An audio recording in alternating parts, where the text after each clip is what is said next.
My dear sisters and brothers, today we celebrate the feast of Corpus Christi, body and blood of our Lord Jesus Christ. Now, what is the significance of this feast for us today? That we'll find in today's readings. In the first reading, the first tenet, so to say, of our faith, where Moses tells Israelites, do not forget the Lord your God. And in the gospel reading taken from St. John, where Jesus says, I am the living bread. If you look at our situation today and the situation of the Israelites in the wilderness, those 40 years, I don't think there is much of a change. Now let us look at the situation and the feelings. When the Israelites were in Egypt in bonded labor, they were very sure about their food, which was coming in time, water and the other things. But the fact remained that they were in bondage. They did not have the freedom that they wanted to experience and live out. But when they were taken out of Egypt and led through by Moses, they started complaining all of a sudden. It was better there because we had food, we had water to drink, and we had other provisions. But here we are not too sure of our food, not too sure of our water and other facilities. Why have you taken us out of Egypt? Which means there's a lot of anxiety, helplessness, insecurity. And if you look at our situation today, we realize that we too are going through this anxiety, this worry. What is next? We don't know. With COVID, with cyclone, with locusts, with nations fighting among themselves, what is next?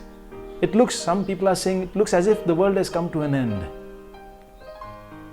But Israelites forgot the fact that the Lord who called Moses to go to them and get them out of Egypt is walking with them.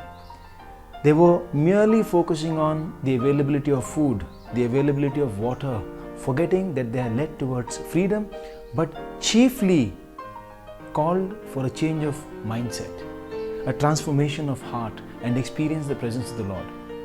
And today when we look at our situation, we know that a lot of us are going through a lot of pain. We see migrants walking miles after miles. Our near and dear ones have already gone to their heavenly reward. Their family members are grieving the loss. People have lost their jobs. We really are living in the age of uncertainty, not knowing what is next in our life.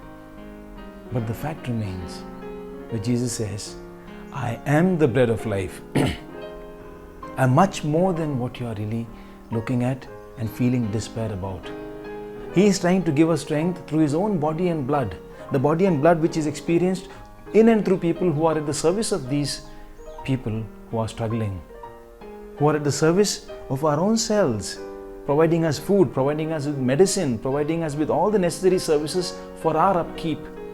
The body and blood of our Lord is experienced in and through the instrumentality of these people. And that is the challenge for us today on this feast day, that we in our turn are called to live as Jesus' body and blood, wherein in our presence people experience strength. In our presence, through our words, through our lifestyle, through our witness, people experience hope, people experience nourishment, spiritual nourishment, and people experience the faith in the Lord that Lord never abandons us. So the ultimate of this feast is the fact that the Lord is with us at every moment.